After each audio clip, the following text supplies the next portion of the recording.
What if your double life wasn't just a secret, but actually a ticking time bomb? Netflix's Black Doves isn't just a spy drama. It's a gripping descent into betrayal, danger, and impossible choices. Now, when I first came across Black Doves, I remember being intrigued from the get-go that Keira Knightley was going to be starring in it. Now, that's not to say that she's not been in differentiated pieces of content before, because she has. But this just felt like something different. And then enter the trailer. And the trailer just had me hooked because it is right up my street. And I ended up getting super excited to watch this TV series. Not long after watching the trailer, of course this would happen to me, where I was waiting for the bus one day to go to work. And of course, every single bus that was going past me wasn't the one that I was waiting for. And not only that, of course, all of their advertisements on the sides of their buses had the adverts for Black Doves, which just fueled my impatience even further. So my friends, with Black Doves available in the Netflix catalogue of content, do we have a blockbuster, a 50-50, or a flopbuster on our hands?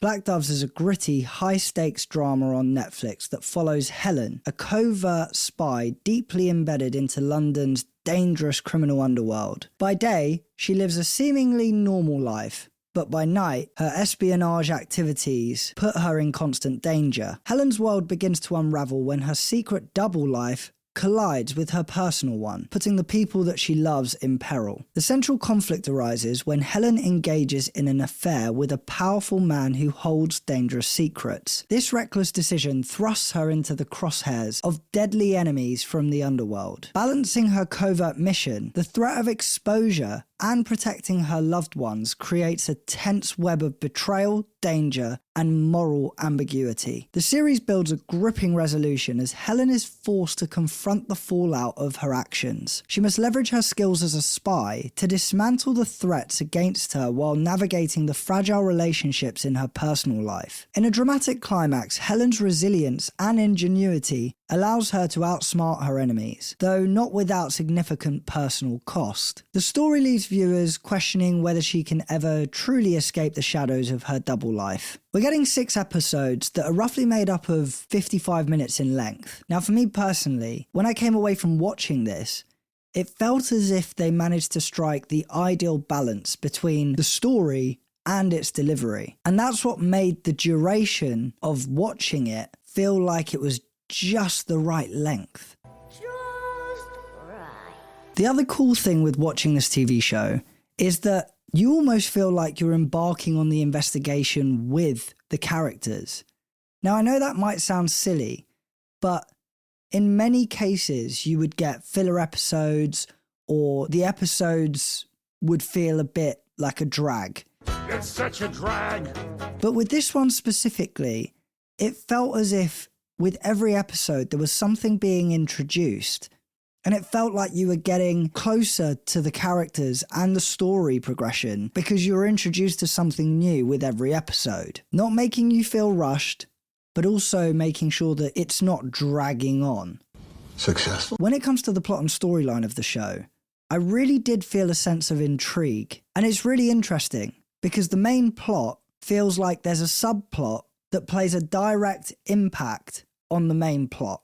It's a new plot. And what I mean by that is there's this situation that's happening almost like it's in the shadows, which has a completely direct impact on the outcome of this big issue that's taking centre stage. Now, when the story kicks off, the Chinese ambassador to the UK government has died of a drug overdose, and his daughter is missing. And that's what we're led to believe. What?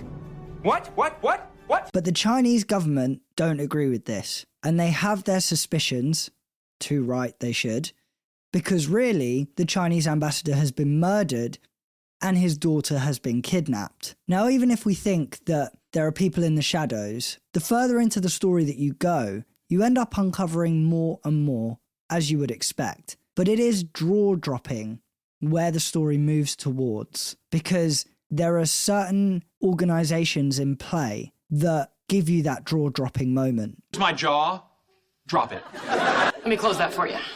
I came away from the TV show feeling satisfied because It's a roller coaster of a ride, and there's so much to unpack. It really does a good job as well, because it completes the metaphorical circle and covers all bases with questions that you might have. Towards the end, when they're slowly winding the story down, and you're hoping for more, they tee up a great opportunity for a season 2. So we'll have to be watching this space to make sure, Netflix, that you don't end up cancelling it. Cancelled.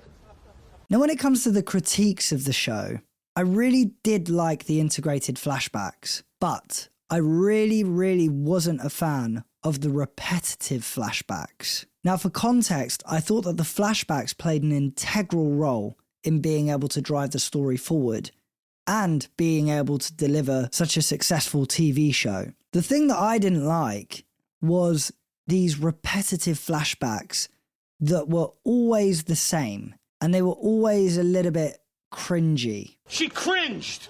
I sort of tried to coin them as something to differentiate because like I said, I did like the flashbacks.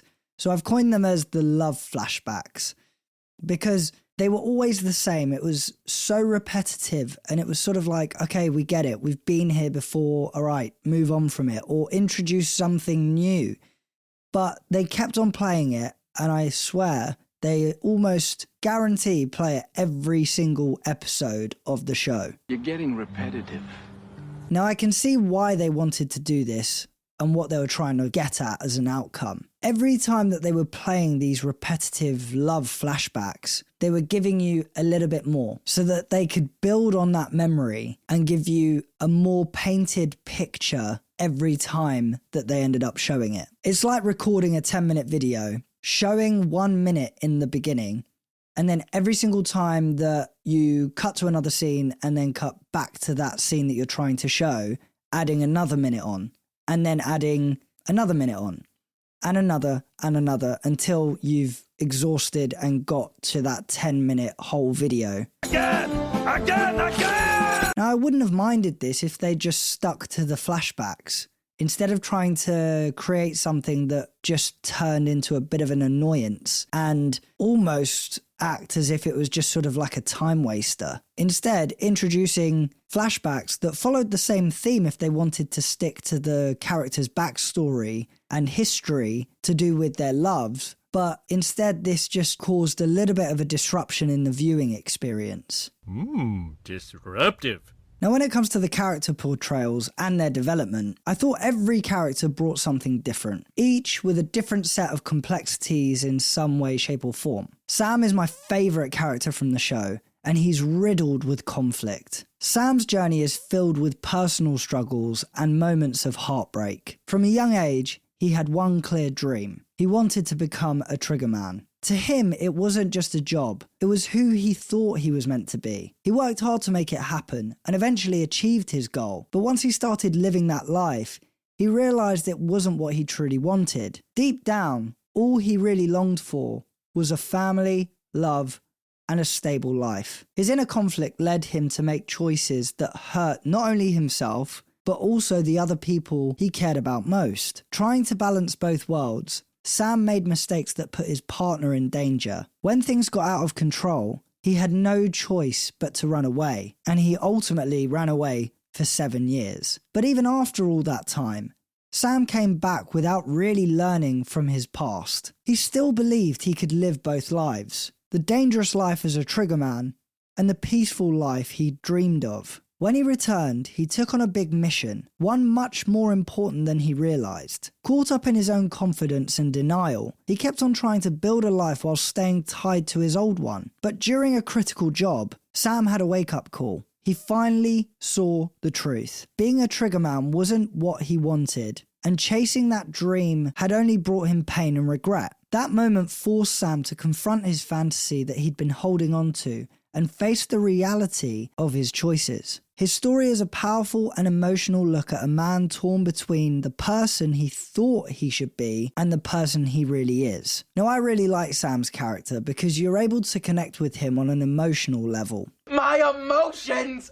My emotions! He shows he has a really good heart, and every time he gets closer to what he wants, it ends up getting taken away. When you come away and reflect on the characters, Sam specifically, leaves you feeling sorry for him, but also intrigued with where the story is going to take him next. Another character that I really enjoyed, and coming in at a very close second, was Helen Webb, the most famous of all black doves in the secret organization, who has allowed herself to stray from her mission because of love and instead set her focus on revenge. Helen Webb's story is one of fierce loyalty, inner conflict, and a destructive power of revenge. From the moment she became a black dove in the secret organization, Helen's life was defined by one central goal: to carry out covert operations and fulfill her duties without question. Yet despite her deep commitment to the cause, there was a part of her that yearned for a way out, a desire for a life where she could leave the danger and secrecy behind, perhaps even build a future of her own. But that life was never meant to be. Helen's past is a complicated web of love, betrayal, and broken promises.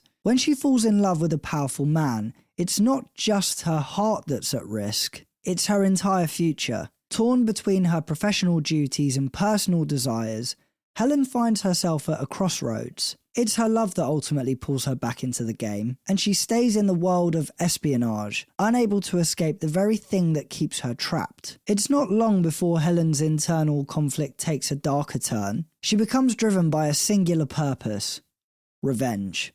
The lines between duty and personal vendetta blur, and she begins to fixate on one thing and one thing only: payback. Her focus on revenge grows all-consuming, leading her to make choices that alienate her from everything and everyone she once cared about. The mission, once her calling, becomes intertwined with her desire for retribution. As she becomes increasingly consumed by the need to exact justice, Helen loses sight of the very things that made her human. In her spiral of vengeance, she becomes more dangerous, more determined, and more isolated. I really enjoyed Helen's character because your initial introduction to her as a character is the polar opposite to the one that you are left with. One of the major reasons that I like this character a lot is that she is brilliant at being able to adapt to any given situation, no matter what scenario that she's put into.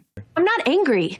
For example, if someone were to turn round to me right now and I'm in a moment of happiness and they deliver a piece of news that is to do with death within the family, let's say, to be able to maintain that emotion without showing any signs of altering away from that emotion and naturally going to being upset, depressed, and negativity generally, she is able to not do that and be able to fluctuate between what's out on show with her lifestyle versus what's happening in the shadows and the underground. I'm in control. Her determination for revenge gives her pure focus and another level of strength. Now, couple that with her unique and masterful combat skills, she is just a force to be reckoned with. Williams and Eleanor are the characters that are my runners-up. They really do bring an element of comedy to the show.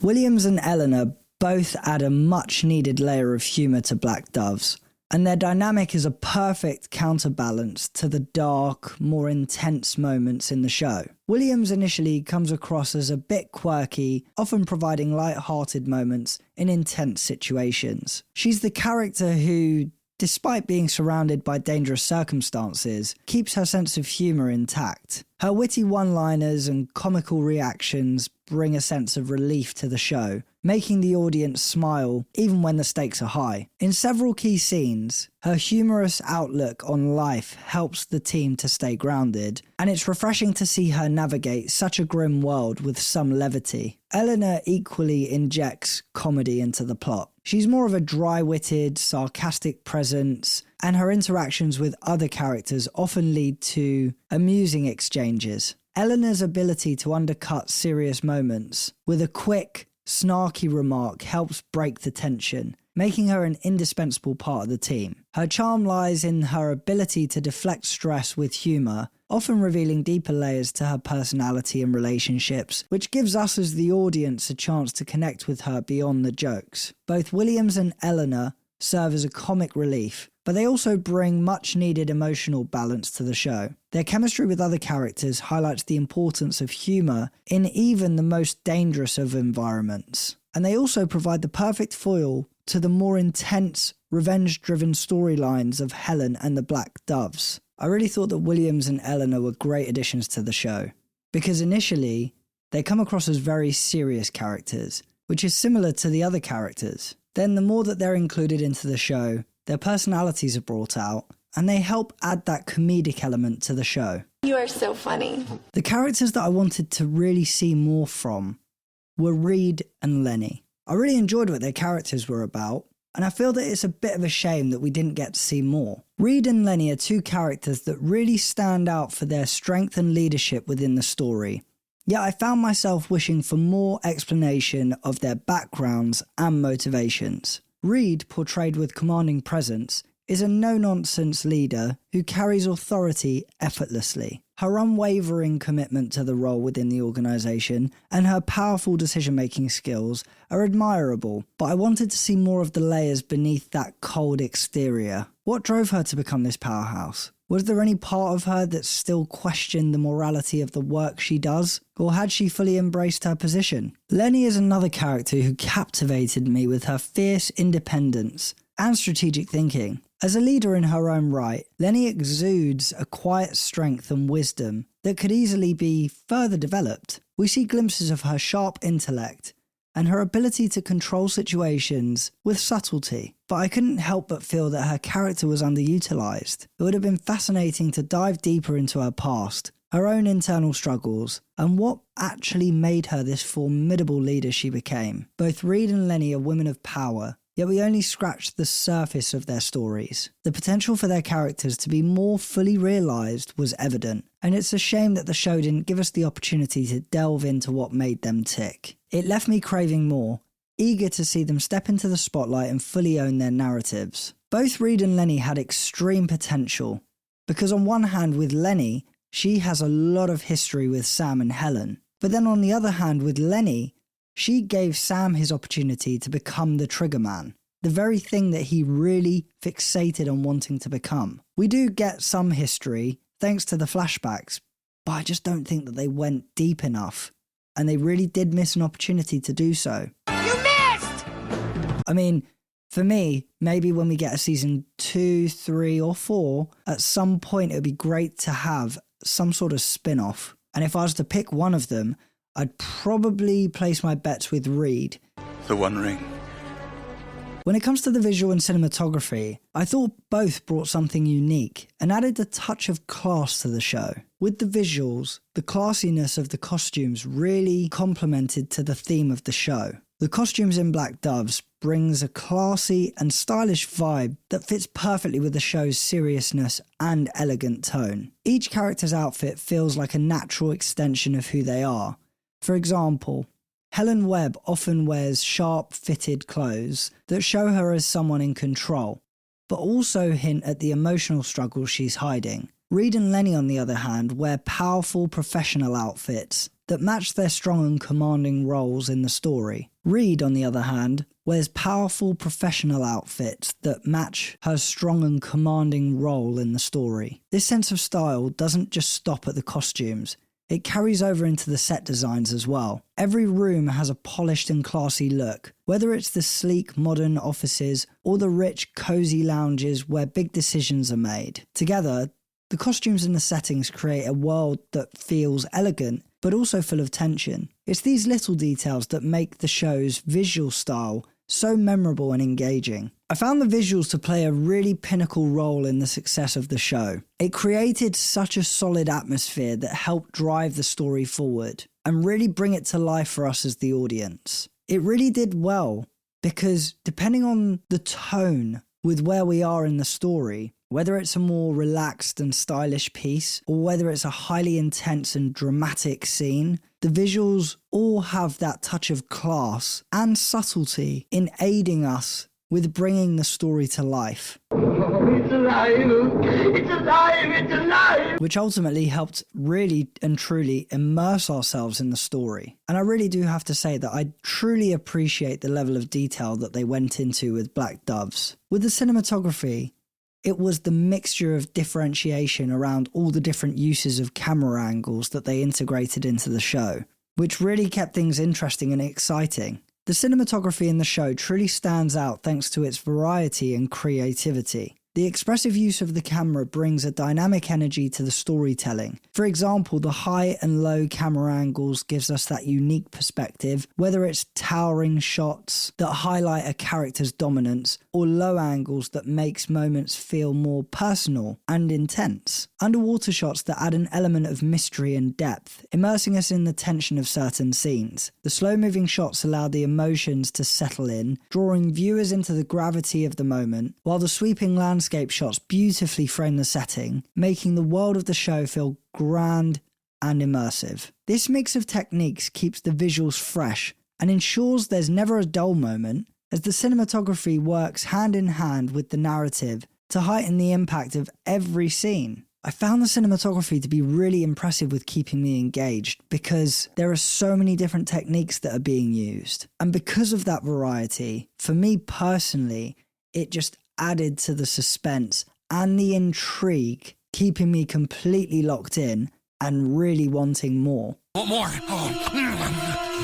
When it comes to the entertainment value, you really do feel like you've had the complete experience. The show truly delivers a complete and rewarding experience from start to finish. Even before you hit play, the promotional build-up sets the tone perfectly. The trailers and marketing do a fantastic job of creating excitement without giving too much away, leaving you eager to dive in and discover what the show had in store. Once you're in, the present experience is just as fulfilling. The story unfolds in a way that's engaging, gripping, and ultimately satisfying. It keeps you invested with its twists and turns, ensuring there's never a dull moment. You feel like every aspect, whether it's the plot, characters or visuals, works together to create a well-rounded and enjoyable watch. And then there's the post feeling. Once the credits roll, you're left with that sweet sense of wanting more. Not because it's incomplete, but because it's so good you just don't want it to end. It's the kind of series that leaves a lasting impression, one you'll be thinking about long after you've finished watching it. I came away from the show feeling I'd had a complete and really rewarding experience, because if I think of bucketing it up,